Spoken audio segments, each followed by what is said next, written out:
teaching you the art of industrial real estate. This is On Air with Team Jensen. Hello. Welcome, listeners. Excited for episode 18 today of On Air, the art of industrial real estate. Today we have Brad McGhee with us. He's with LBA Air. Thanks for coming on. Nice to be here, guys. Appreciate the invite. Yeah. We'll see what happens, right? Right, absolutely. Yeah, don't thank us yet. But no, excited to have you come on today. And I think a lot of folks know out there that residential services, especially in the mechanical world, is a pretty hot commodity these days. And so excited to dive in and explore kind of how you got started with LBA, what you've been doing there. And I know you've really grown the business, in recent years especially, and I think you've got some exciting things going on into the future. So we'll kind of just dive right into it, and just curious, just how, if you want to tell a little bit your story of how you got involved with LBA Air and how long you've been there, and I think you're a Kansas City guy, and Yep. So if you could touch on all that, that'd be awesome. Yep. Yeah. My family's from Shawnee, so we've been here forever. And my dad and his partner started it back in '84 when I was 3. That's the year my brother was born. So a lot of the typical stories that you hear back then with companies starting up in the '80s and '90s, dads and moms starting their family-run business with their babies and kids at home. Not really sure how they did it. Obviously, my dad had a partner, and that had a big deal in it too. So, and my dad's partner at the beginning, his wife worked there too. So, a couple wives, a couple partners, and then a few other people that were involved in the beginning, and then just moving along. At the beginning, believe it or not, just to throw out there, that's part of the reason why we're chatting is Kessinger Hunter was our first customer ever. So, and I believe we still work for a lot of Kessinger Hunter employees at their houses and stuff. But yeah, doing tenant finish work back in the day. So one of the things I mentioned to people is back then too, when starting up the business and it's hard and everything like that, it seemed like the only time I saw my dad was at church for Sundays growing up until getting more employees and stuff like that. So yeah, they started off doing commercial and residential, which is a little bit unusual for our industry at the beginning, and doing plumbing and HVAC at the very beginning too. And then just moving on, slowly growing, and luckily, as I started getting a little bit older and into sports, my dad and his partner got some people involved and had probably 6, 7, 8 employees pretty early in there, and then he was able to take a little bit more time off and watch my brother and I play sports and getting a little bit involved. So we weren't too distant forever, and then it just kept growing out of the. Where'd you go to high school? I went to Aquinas. Aquinas? Yep. Okay. Yep. I went to Aquinas, and then went up to Cedar Rapids for college, and my brother went off to Hawaii for a while, and then we came back and both started working full time. Yeah, cool. Was your dad in the trade? I mean, was he in the field? Yeah. Is that kind of how he started? So they both actually worked for Kessinger Hunter. They were, I forget which one of the high rises down here off Grand. It was 11th and Grand, 1102 Grand, and it was the Bryant building. Yep, Bryant building. Yep, yeah, I had a lot. There was a lot of fun stories about that place. So. Okay. Which you know what it is now. It's like the main brain in Kansas City for fiber optic. Yep. Yeah. I remember hearing about the stories running all kinds of stuff through that building and everything like that. It's worth more today than it's ever been, Yeah. just because of all the technology in it.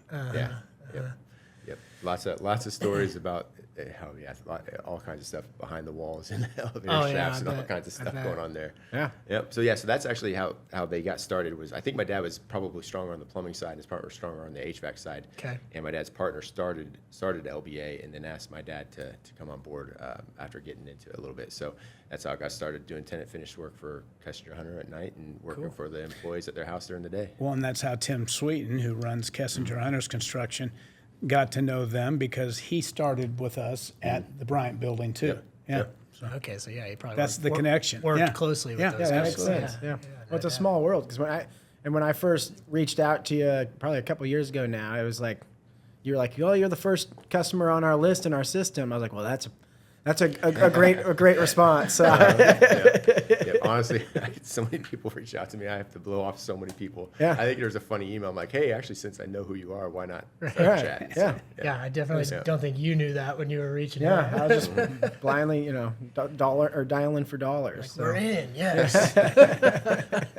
But no, and that's a very cool background. I am curious. One of the gals in the office when we were walking by, who recognized you from all your advertising and whatnot, she asked, well, what's their last name? Is the LBA an acronym is that kind of the original ownership or? Yeah, so Okay. yes, original ownership. So my dad's partner started it in the Okay. original part, so it was him and his wife's name, Laura and Bill Okay. Anderson. So Okay. Oh, okay. Cool. Gotcha. That makes sense. And now, I mean, the LBA name is pretty well known, and Stuart and I, and I'm sure a lot of other listeners are big 610 and 810 folks, and we always hear your episodes or your shout outs on there. Well, So and not to mention, you've probably seen their sign if you've gone north or south on I-35 from downtown out to South Johnson County. So right there on I-35. well, and so if you want to, if you're cool talking about it, I know in some of our conversations, you've talked about what you've done with the business since you kind of took over and really leaning into the residential services, and I think that's interesting stuff and something the listeners might like hearing about. If you could kind of touch on that, on that kind of journey you've been on. Yeah, some of the history there, growing pretty rapidly and getting, lots of family members involved during this whole process. My brother and I, and then my dad's partner's 2 sons and everything like that, got heavily involved in after we got out of high school or college. And then 2015 was the year that my dad and his partner decided to retire. So then we brought a couple people on at that point in management, trying to move some things, shake things around a little bit, get things rocking. We actually tried to do a little harder push on commercial and construction at that time too. Didn't really work out. Again, it's when you're in the trades like this, it's really hard to do too much. You need to be really good at what you're good at. And we were really more focused at the time on residential, and then trying to push construction, everything like that, just didn't work out right. And unfortunately, we made some mistakes, broke some relationships back then, and kind of got out of construction a little bit. Right. And then fast forward, we're still growing steady and have a good set of work and everything like that. But now we're charging right into that horrible time period that no one wants to talk about, and that's COVID and pandemic and everything like that. And we had a lot of people on the street doing commercial sales, trying to get out there, get in everywhere like that. But we just at that point, you couldn't get 10 foot from a door for a couple of years. So at that point, we decided that we were going to close down construction. It was just getting a little bit harder for us to mix. I mean, we had to share labor back and forth, and that was just hard. And some of the guys and gals that were doing that, wanted to be a little bit more consistent in what they do. So back when my dad was, growing up and running the business with all the guys back then, everyone did everything. And now we've had to not necessarily silo things, but they are siloed. Like you do HVAC residential, you do plumbing residential, you do commercial HVAC. So we've got everything kind of separated now, and it's easier to manage. Yeah.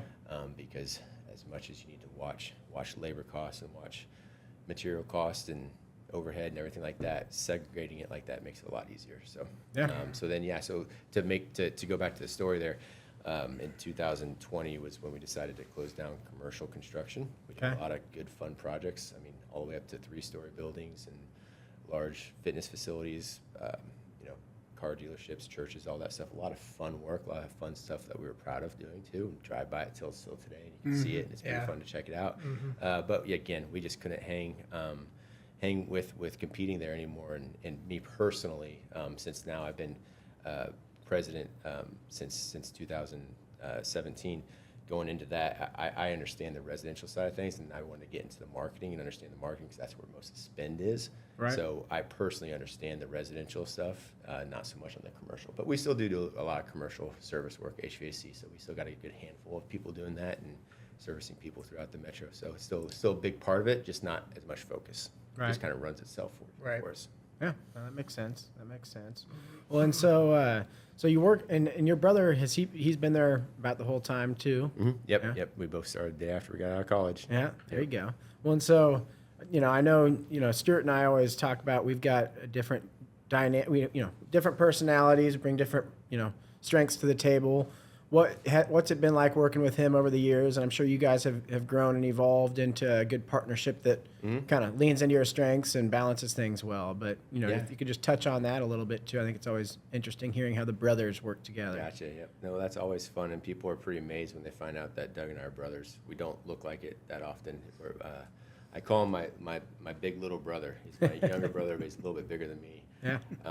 And he looks different with the hair and facial and stuff like that, but you can tell we're brothers in the end. But ultimately, I would say it's even kind of how I personally think a lot of good partnerships work out. I know my dad and his partner were opposite people for so long, and I think that's why they were successful for 30 years. Yeah.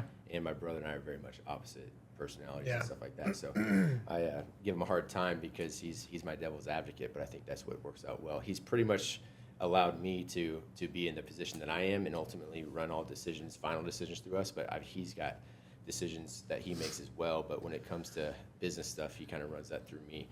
The good thing is I'm what's the position I would say I'm a visionary, not so much an implementer. Yeah. And he's not the implementer either, but he definitely is the devil's advocate and makes me stop and think and questions everything.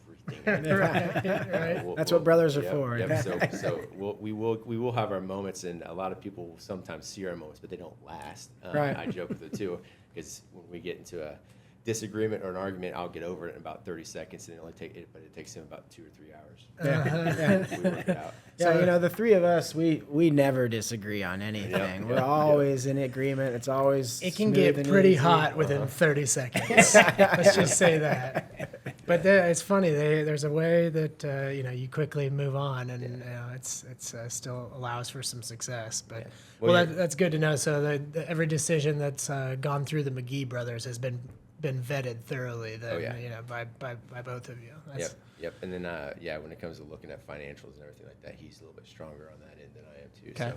So then he'll point out the holes and point out anything that He's a little more analytical than I am as well. Yeah. But Yep. I went to school for graphic design and all that stuff, so I like to see lines and graphs and charts and pictures. So not spreadsheets. right.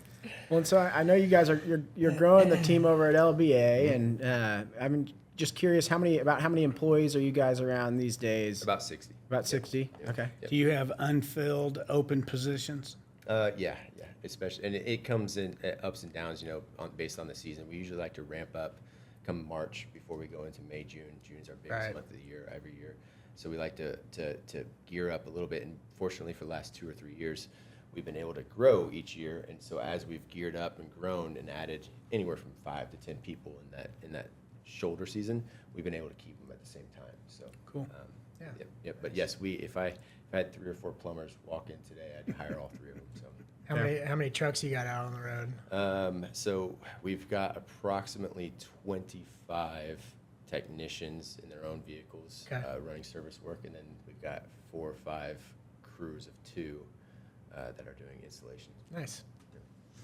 Yeah, it's one of those things where I'll be driving down the highway later today, and I'll see probably 3 of your trucks. Just the more you talk about it, you start seeing that kind of stuff. Right.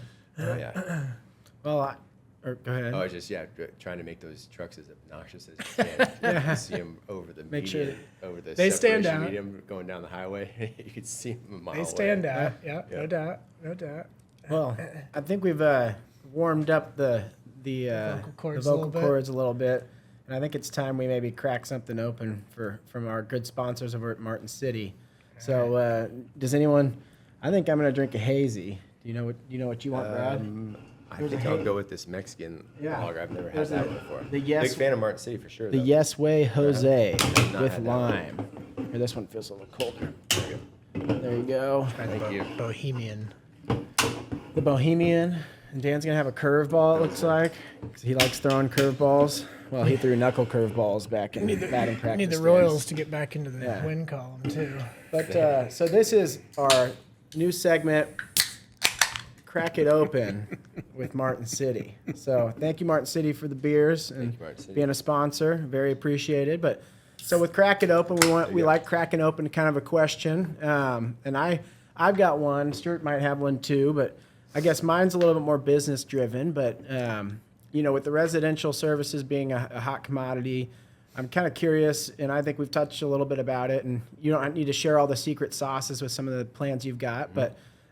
Just curious kind of what you're trying to lean into and if there's anything kind of future focused that you can kind of speak to about what you're trying to do to grow LBA's presence in town and better serve all your customers. Yeah, no, there's a lot of our industry, especially again since the pandemic and everything like that, has changed quite rapidly and quick. Pretty scary, in fact. Obviously, with price increases and everything like that, we have to move and pass everything along there. So there's been a lot of changes that have happened that if you didn't stay with it, you're going to be in trouble soon. I think we've adapted pretty well with those changes.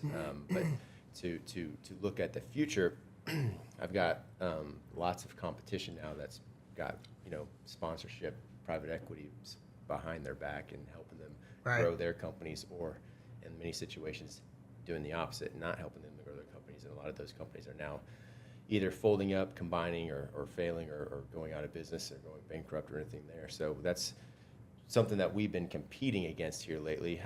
So I feel like we've strategically done what we need to do, and in the end, what we're setting something up for LBA in the future too. What those details are right now, I'm not 100% positive and sure of, but I've at least had a lot of time here to watch lots of friends across the country either sell to private equity or do something else. So right now, we've been fortunate enough to grow this last year significantly, while most of the competition in town has actually downsized 20% or more. So I feel like we're in a pretty good position to even purchase and start acquiring some smaller companies ourselves. So ideally, I'd be looking at acquiring on the smaller side, anywhere from 5 to 10 people, companies that are family owned, one plumbing company, one HVAC, one maybe electrical. So I want to move into electrical soon. That's one thing that we haven't gotten into. So being very diverse there, and having the opportunity to as you bring on a plumbing, HVAC, or electrical company, my strategic plan there, I guess, it's not brain surgery smart or anything like that, but you can gain 1,000 customers with this company, 1,000 with this one, 1,000 with that one. Then you can cross market them. Yeah. They don't have huge management teams, so they won't compete with our management team, so they should be able to roll in and tuck into LBA pretty nicely.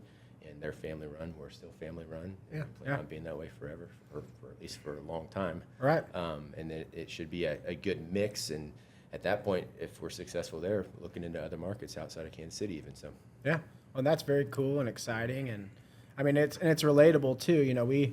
I would say from a commercial real estate standpoint, the large national institutional players are, especially in the last 5-10 years, are getting bigger and bigger, and we're independently owned here in Kansas City, and it's fun hearing the stories of the local folks that are still grabbing the bull by the horns and really taking things into the next generation and taking back some of that market share that maybe was tougher to fight for really the last 5-10 years. And so I think we always love hearing those stories, and it makes it easier to connect with you too, just knowing that you're a local guy. And but it's cool to see that Kansas City folks remaining Kansas City strong, and not that we don't like having the outside investors coming to town, because it still makes our city more fun, but it's still good to see the local folks succeeding. So yeah, there's good and bad stories about it all over the place. There's plenty.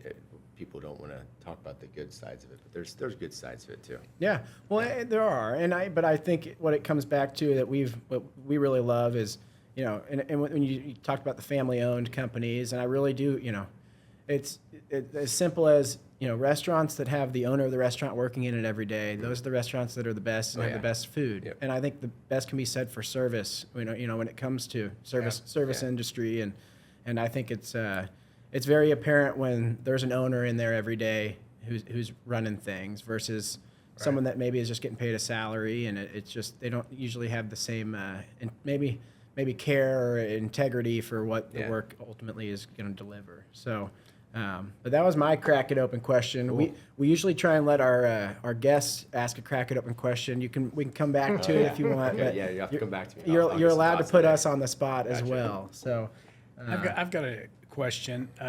With the pandemic, with the long lead times and issues, I know to some extent that has lessened, but it also continues in some aspects of industry. And did you load up on warehouse did you? Inventory of stuff. Yeah, luckily I'm in an industry group, a couple industry groups that are nationwide, and I've got access to thousands of other contractor owners back then, and was able to kind of watch and see things. And then I forget who it was exactly, but somebody was explaining to me about the ramp up, and then when there was nobody in the plants working, putting the equipment together, air conditioners and furnaces, what was going to happen. And he showed it on a graph, and I was just like, oh my gosh, this is going to be horrible. We're going to have a shortage like no other.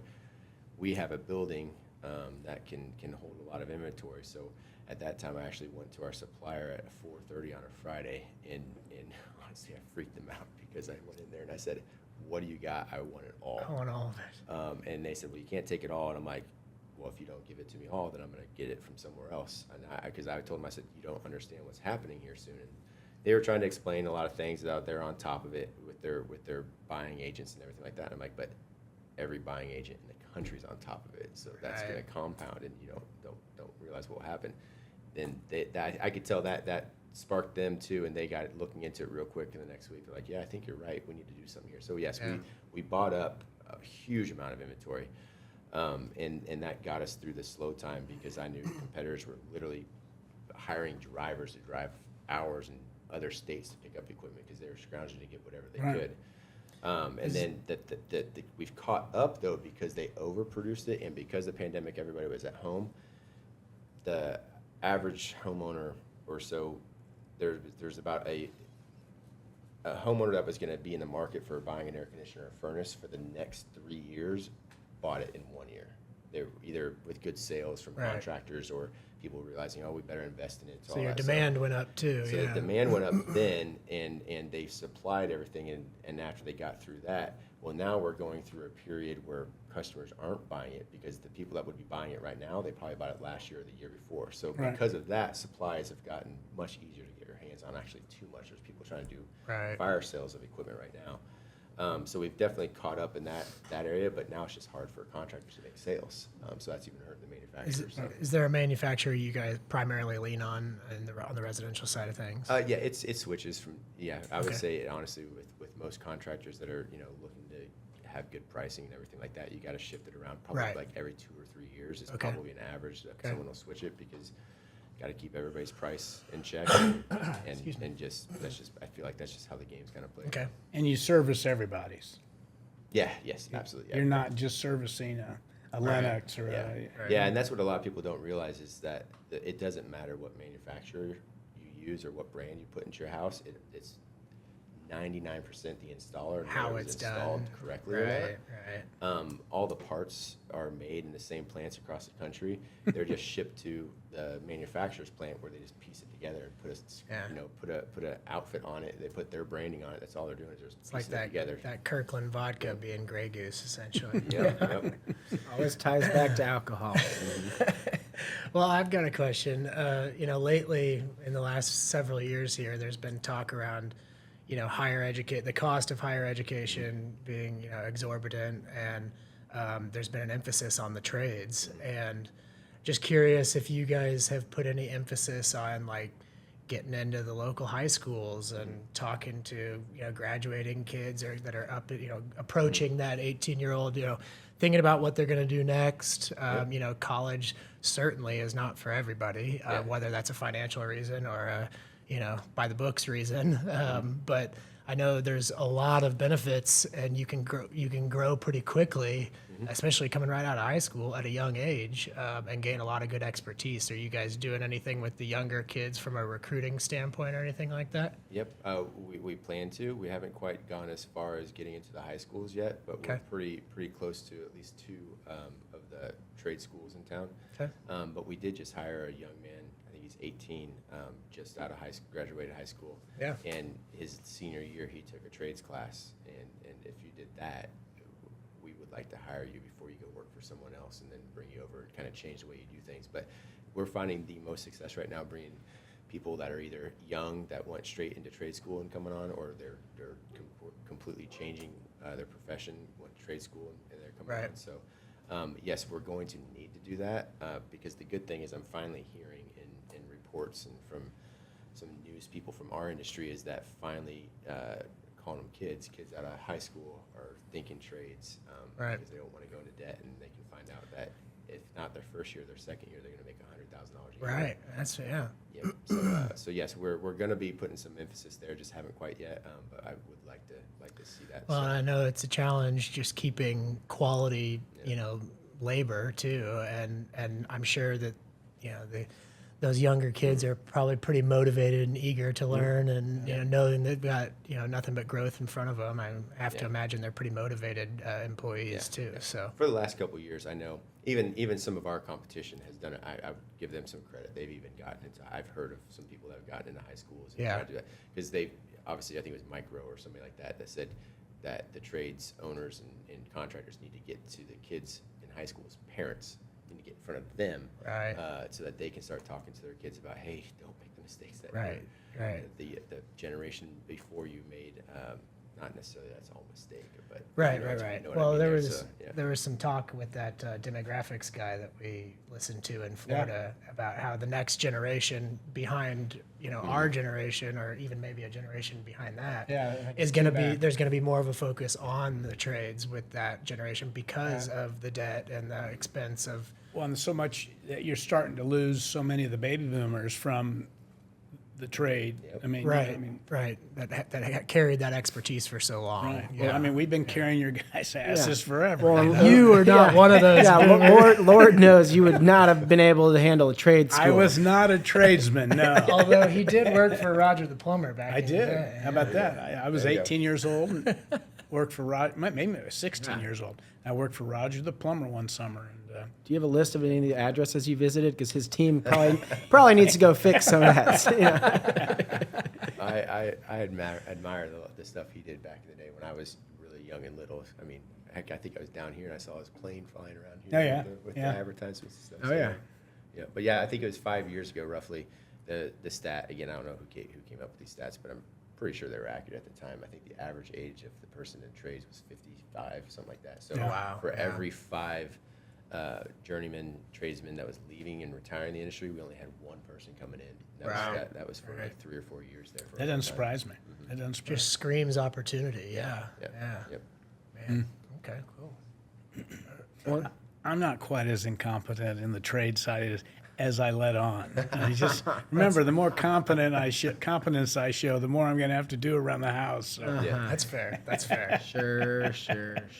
Yep, I don't like it when I'm glad I didn't learn too much. I'm dangerous, but I can at least tell my neighbors and friends you don't want me working on your stuff. Right. Well, and I gotta ask, and maybe it's even a little plug for just advertisement, but and you probably can't share, but I'm just curious if there's any well-known Kansas Cityans that you guys service that you could talk about, like if you guys get to go to Mahomes' house or Kelsey's house. I mean, and if you ever need someone to run out there and change a filter, you just let me You'd know. like to volunteer. But, Yeah, believe it or not, I don't have any that I can mention off right now. Yeah. I wish I could. I believe we worked for George Brett back in the day. Yeah. And Neil Smith. Nice. I know we've definitely had some celebrities, and believe it or not, that every once in a while in tech meetings and stuff, they'll brag about who they went and saw, but they don't come screaming and bragging and all that stuff. So, right. Yeah. Yep. Well, they probably don't want everyone else to know because they want to keep going to that house, right? But besides that, no, I would say that I know of a couple that I can't mention, unfortunately. But Yeah, that's all right. I That's did. all right. I have thought like it'd be kind of neat to step into all these homes. You know, Yeah. it's something Oh, that you don't. Yeah. You see all these neat houses across the metro and whatnot. Kind of see There's- behind the curtain. for Yeah, everyone. certainly. You see a lot of personal stuff. Yeah. Yeah. There's just so many people that are there's thousands of HVAC contractors in town. So Yeah. even one man shops, and everyone knows someone. Yeah, And so I feel totally, I feel like when you hear about the celebrities and either the Chiefs players or anybody like that, they know someone that knows someone, and then honestly, you're gonna get good service from someone like that too. Yeah. So I get it. Right. Well, hey, I'm good. We're good friends with George Brett's son. So if he's still not a customer, we'll push him back your way. That works. But no, I just had to ask. Anytime I can talk about Patrick Mahomes, I try and bring it up. Oh, for sure. Yeah. My claim to fame is my chimney guy that rebuilt my chimney when I bought my house. He was like, I actually did Patrick Mahomes' chimney, which I don't know if he was full of it or what, but Nice. I thought it was. I've told like 30 people that my chimney was built by the same guy. It has to as like Mahomes. double your home value. It's gonna be someday when I sell it. It's gonna be in the whatever it's called. It'll be in the disclosure specs. form, Yeah. Built by Mahomes' personal chimney man. But so speaking of sports, are you have you made it out to any Royals games with the exciting year they've been having or anything like that? Not made it out there yet. I plan to. Just haven't been. I at least get out there a couple of times a year, but I haven't been able to. Yeah. I'd like to get my kids out there for their Well, first time. And remind me how's the age dynamic or setup of your kids? My daughter's 11. My son's 9. Okay, well 9's a pretty good age for him to be getting out there. And then does she You guys watch any basketball at home, or what's kind of the sport of choice in the McGhee household? Soccer. Soccer? Yep. Yeah, we haven't been out to any sporting games yet, but we plan to. You gonna get out to the current stadium? Definitely gonna try to go check out Current. My daughter's been to a couple of those already. So, Good. Yeah, so Yeah. she's loving I it. hear their attendance has been awesome this year. It sounds like. 9 and 11. With an 11-year-old daughter, you're still fairly smart, but you're about to get real dumb. Oh man, I got a lot going on there. So, yep. Yeah, the fun thing is my son's not so much into team sports yet, but he's into skateboarding and wakeboarding. Yeah. I kind of like that too. So That's cool. Very cool.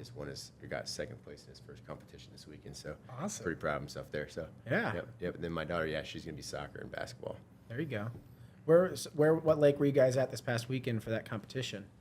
So he did a skateboard competition skateboard, okay. downtown. Yeah. Okay. And Oh, then, very cool. Yeah. Then we go out. There's a wakeboard park out there in Paola that my son and I go to every weekend. Cool. Awesome. And we get down to the Ozarks when we can because my parents have a place down there. So Yeah. What lake is that over in Paola? there's Hillsdale Lake. Hillsdale, okay, I've been out there before. Yeah, across the highway, there's this cable park that goes around. It's KC I've Water seen it. Sports. Yeah. Oh, my and God. just pulls you. It's a blast. Yeah. Yeah. Do you ever get out there and do it? Oh yeah. Yeah, good. Yep. Good. And then Yeah. I fall, and then I say, "Keep going, buddy. I'm gonna sit down for a while."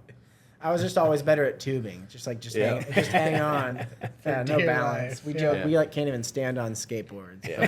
My body won't turn sideways. Just like if I'm on a board, I've got to have it facing forward. You went 2 boards. Can't snowboard, can't skateboard, can't wakeboard. I just, What can you do? not much. Well, and so the skateboard competition was it right down here at the I forget what that park's called, but I think there's a skate park right or There's- like a Yeah, there's a lot of parks. This one's actually indoor. There's Okay. a place called Studio Skate. I can't remember it now. Yeah. Studio Skate Supply.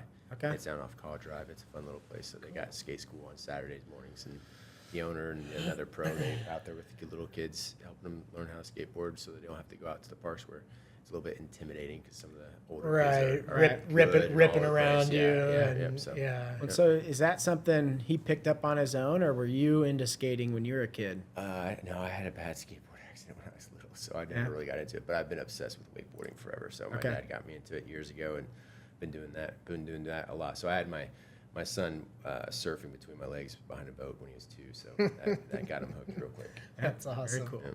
Very cool. Are your parents still local when they're not down at the lake? Yep, they're in Shawnee, so. Yep, Cool. So yep, I'm sure they- you guys get together Oh, every yeah. now and again. Yeah, we're pretty tight for the most part. My mom worked at LBA for years too, so we were always around each other. It drives my wife and my sister-in-law crazy, but yeah, they're still in Shawnee and they own our building, so they're Okay. sneaking in all the time and Checking doing- things out, spraying yeah. for weeds or doing something. Around there. So they're still in the LBA from time to time. Yeah. Yeah. Cool. Very cool. Well, I mean, what other questions do you guys have? Have you thought of a question for us? I need to think of something. It needs to be something about your guys' relationship though, and how it works. And I guess you guys are so yeah. So tell me how this is. It's a team.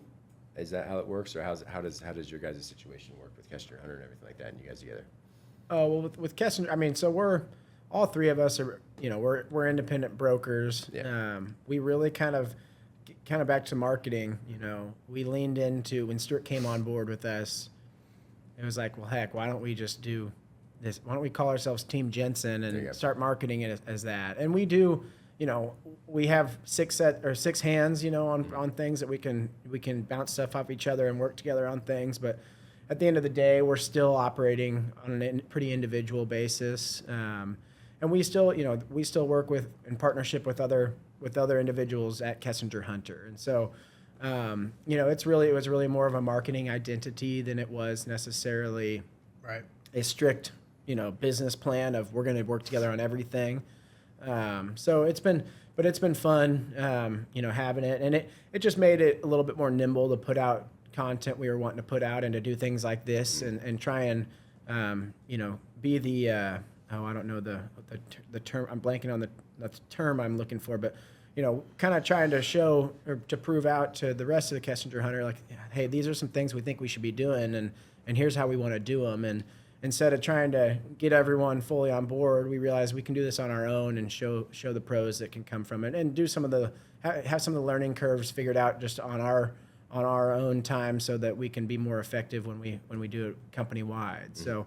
And we're really excited. Treasure Advertising, who we work with, has been great, and we're excited. We're going to be doing some stuff with them with Kessinger Hunter now as a whole. So we're excited to really kind of take what we've been doing with Team Jensen and grow it for the whole company, and really take things into the next generation. So that's my little spiel. But Yeah, and I jumped on board a couple of years ago and was working for a manufacturer's rep selling commercial HVAC in the data center space. So I kind of came from the mechanical world a little bit and knew enough to be dangerous, was calling on the mechanical engineering community to specify around our equipment. I don't know if you're familiar with the Liebert stuff, just the, precision cooling equipment. But so, I kind of came from that background, but was ready for a change and, jumped in with these guys. And, it's been a huge benefit to have some things immediately to work on right out of the gates with them. But, I've been out and turned over some stones and opportunities there. And so like Kurt mentioned, you do, there's an independence to it and a lot of autonomy where you get to go out and kind of find some opportunities. But I get to lean on their expertise and tenure in the business to position myself well, and then there's been a lot of fun stuff that Kurt and I have gotten to work on together, and we're a pretty good yin and yang. We like to think that there's been some relationships where it's clear like the guy's like been more talkative with me for whatever reason. It's like, okay, you keep working that way. It's like I'll work on this guy. It's like so. It's been a fun dynamic the last couple of years, and humbling learning from little brother at times. But we forget about the conflicts pretty quickly. So Cool. yeah, it's been good. No, it has. It's been fun to have them both here, and we do a lot together and do a lot independent. But what about in your world? Do you feel? I know this is a peak season with the heat, but do you see in general business being strong, or you see it getting tighter and tougher, or what do you see? Tighter and tougher a little bit. It's I would say my gut is saying that it is getting tougher. What I'm recognizing with our company right now is that we have an opportunity to take market share. So yes, it's hard. A lot of people that I know of specifically just haven't raised their prices as they needed to. I mean, I'll admit it, at some point I'm even looking at the pricing that we're charging, and I'm like, man, that's kind of rough. So I do look at it as man, how do we keep pushing this? Because there's no option. If we don't make the margins that we need to survive and market, then we won't make it either. So we just got to push it along and keep going there. So that part has made it harder. And because of that part, there's always going to be, the Dans, the Vans, and the Chucks and the trucks out there that we're competing against at a very much cheaper price. But you don't know if you're going to be able to get a hold of them when it's 95 degrees on a Saturday or anything like that, or next year, or 2 years from now when it's still in warranty. So I feel like we do a good job of marketing to customers and helping them realize that you're going to have it best using somebody like LBA for 10, 20 years, as long as it takes. But yeah, if I answered your question, yeah, it's getting harder, but you just got to be able to change and adapt with it, and that's where I think my strength is, and keep pushing there. So, and I took a dive, about 2 years ago with pushing with marketing, because there was an opportunity there too to take kind of over that marketing share there, and it's paying off for us pretty well right now. Great. Yeah, it's got to be kind of a delicate balance with the price increases, and to an extent, people are willing to pay it, and they understand. It's the general consumer has probably adjusted that expectation now because costs are going up everywhere. Yeah. But you don't want to get too ahead of it, and then you are starting to lose customers because of it, or give someone a reason to look elsewhere. So it's probably just a constant balance between what's enough and what's too much. Yeah. But and to kind of go back to your earlier question about supply, demand, and all that stuff, like because of that and that shrinkage of time where people replace their stuff up front, my feeling is we've got 12 to 18 more months till it kind of shakes out back to normal. So Right. I feel like we got to keep pushing for the next 12, 18 months and see where if we get back to the steady flow of things again. Right. Right. Right. Because that's the good news about these mechanicals things. They wear out. There is You got to take care of them and you got to replace them. there is no better job security than the industry that I was fortunate enough to be born and inherited. So Yeah. Yeah. Yeah. Cool. Cool. That's great. Well, I think we're getting close to the curtain call, but thanks for coming on with us. And Appreciate it. if for any younger folks or someone that knows younger folks that they think would want to reach out and talk to you about working for LBA, what's the easiest or best way to connect with the LBA team? yeah, it's easy. The easiest way is just go online on our website and there's a contact us page and everything like that. But you can call any number that LBA and you'll get transferred to the right person. And all we got to do is, not even necessarily get a resume, because again, we're hiring people that are straight out of trade school or something like that. So a lot of people don't even have a resume. But Right. shoot, I had a buddy call me yesterday, or not yesterday, 2 weeks ago, and said, "Hey, my son's best friend just graduated. He wants to come interview," and set it up. We hired him the next week. That's awesome. All right. Yeah. That's great. Cool. Cool. All right. Well, you heard that. If you got any graduates that you think would be a good fit, give LBA a call. So, right. or when it's 90 degrees tomorrow, if you realize your AC's not It's working, not running. Yeah. give them a call. So- 96. I pay attention. It's What's 96. it, 96? Oh, shoot, really? Yeah. Tomorrow's gonna be 96. Yep. Oh, God. Well, Stuart and I are going out to the Royals game with a couple clients, so it's going to be, Warm. I might have to wear a sun hat and be like that, be just disappearing from the sun. Couple sets of clothes. Yeah. There you go. There you go. Well, thanks again for coming on. It was Yeah, a thanks lot for of having me. a lot of fun having you on, and Yeah. and for all you listeners, give us a follow on Spotify, Apple, or subscribe on YouTube. And I think we actually had a switch around on our episodes, so I said the same thing last time, but for real, our next episode we have George Grebe with Lynn Electric coming on, so we're excited for that. So, but Brad, thanks again for coming on with us, Thank you, and guys. Yep, you're welcome. I think we'll Thank you. call that a wrap on episode 18. All right, guys. Appreciate Thanks. it. Yeah. Yep. Easy enough. Yeah.